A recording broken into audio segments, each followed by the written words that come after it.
And we are back with page 32 of Ted Greene's Modern Chord Progressions.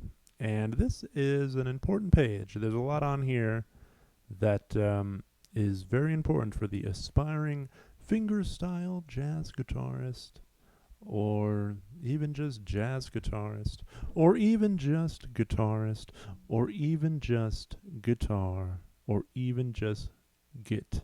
So let's look at them. First one's in the key of G, starting us in first inversion, 3, 4.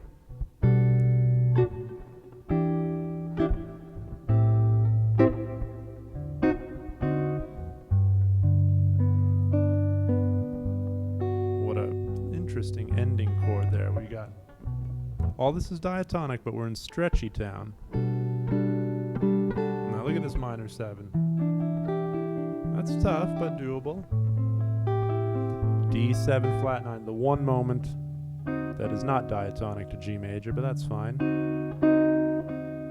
Gives us an option of adding that third. And look at this G major 7, root, 5th, 3rd, 5th, major 7. And he's recommending we finger that index, pinky, ring, middle, index.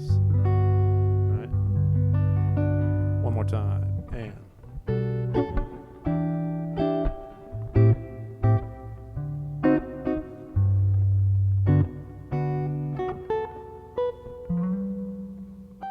Okay, so that's a lovely one, but it's really the following progressions on this page that I think are, well, they're very just foundational, and, you know, they're taking us through what are commonly referred to as shell voicing. So these 3-note 7th chord voicings, okay? And the first one he gives us is in the key of B, and starting on the 3 chord. See these 3-note grips, very, very important and powerful for players to have these in their hands.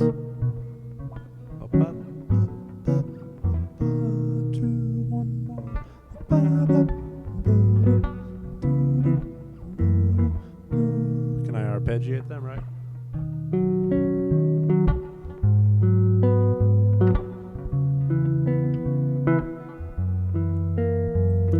Can you name the intervals in there, right? Root, flat 3, flat 7, root, flat 7, flat 3, root, flat 3, flat 7, root, flat 7, 3, and a 1, 3, major 7.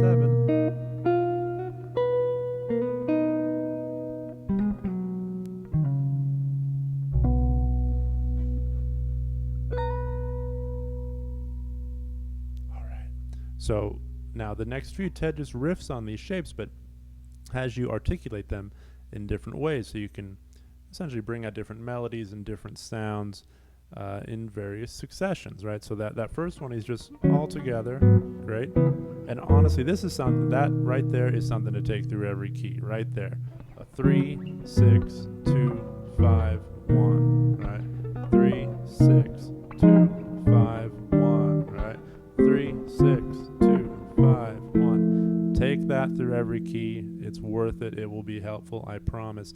Anyway, coming back to the key of B. Now here, Ted is employing a few things. He wants us to bring out melody notes and sustain pitches as well, which is challenging.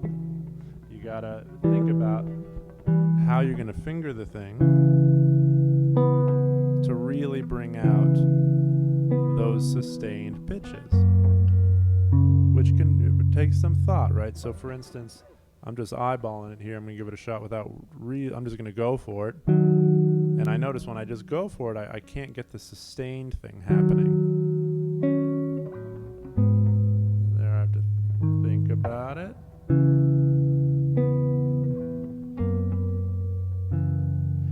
And Ted is suggesting a fingering here, right? We've got ring, index, pinky, and we're keeping that middle down for the G sharp minor 7. Same fingering here.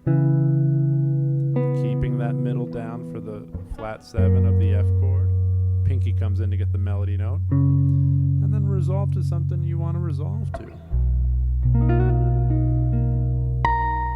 Yeah, very fun. See if I can bring it up to speed a little bit. 2, 3, and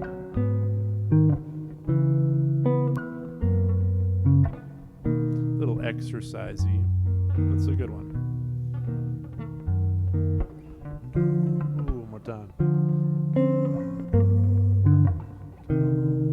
Look at that, I accidentally took it to B flat.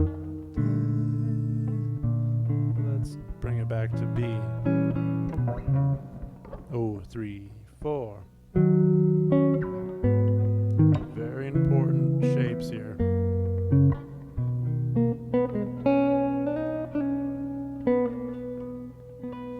Anyway, so take your time with these, where Ted is suggesting, the melody note coming later, and the ties, right?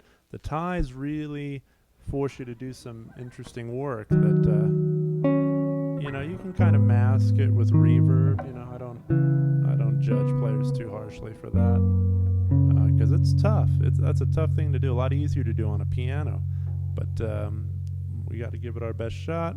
Ted is helping us walk through it here. So once again, same thing, but notice just subtle differences to the shapes and what melody note he's choosing to bring in. One more time. It's no ties here. Now this next one, we have some ties, and here the movement is more in the bass. We get this going on. Ooh, tough. And yeah, these sustained pitches are giving me some trouble. I'm really having to think about the fingering.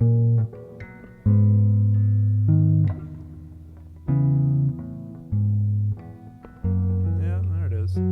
Just takes a little practice. Lucky us as guitarists, right? We have reverb, right? And at the piano, you can sustain those things obviously by keeping a finger down, and also judicious use of the sustain pedal. But this is not a piano lesson, although some of these voicings we've been looking at, especially this thing, we could say are pianistic in their voicing, in that they have the sequential intervals, right? The root, the 9, the flat 3. It's a lot easier to grab that on a piano than on the guitar, but leave it up to Ted to give us ridiculous things to do. Oh, I'm trying again. 3, 4. Moving in the bass.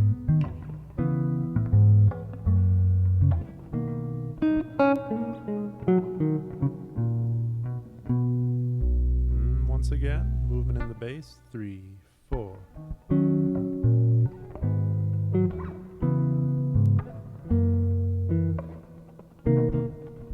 Notice he's just riffing on these same shell shapes and giving us different ways to articulate them.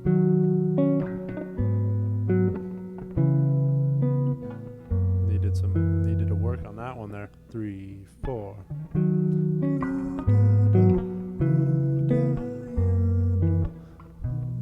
One more, 2. Next one, rather. Here comes the next one. We got. Ooh, wow, so that's tricky. So now he's bringing the sustain from the G sharp minor to the C sharp minor. Previously it had been the D sharp to the G sharp. One more time. And it's funny how tricky that can be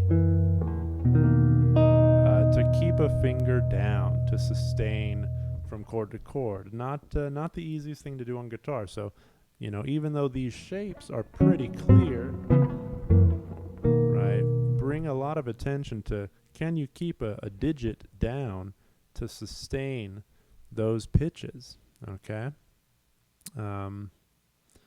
Yeah, what else we got here? Another one? Let's see, what is different about this one? Oh, 3, 4.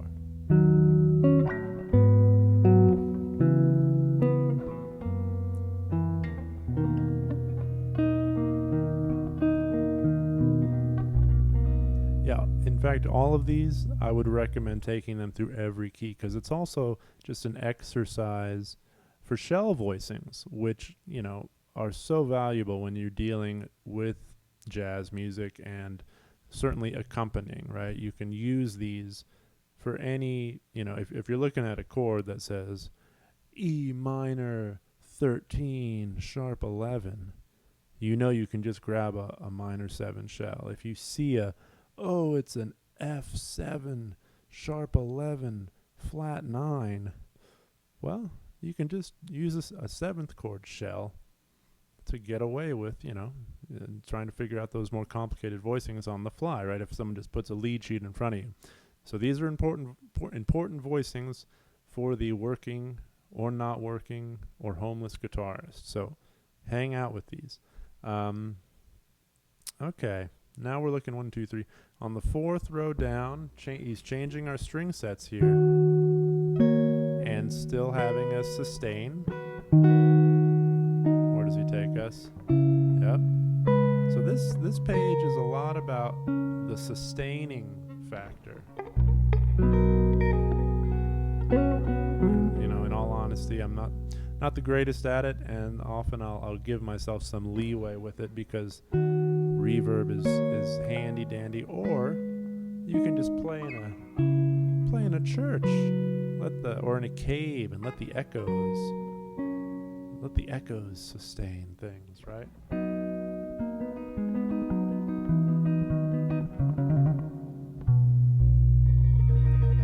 All right, we're going to call it there for page 32. A lot of shell voicings in this situation, a lot of sustained pitches, forcing us to be very deliberate and precise with the left-hand digits and to keep a particular finger down from shape to shape to sustain the sound of that pitch. It's a challenging practice on the guitar, but very worthwhile.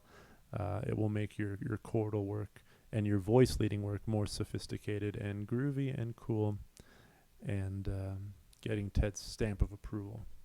All right. Adios for now.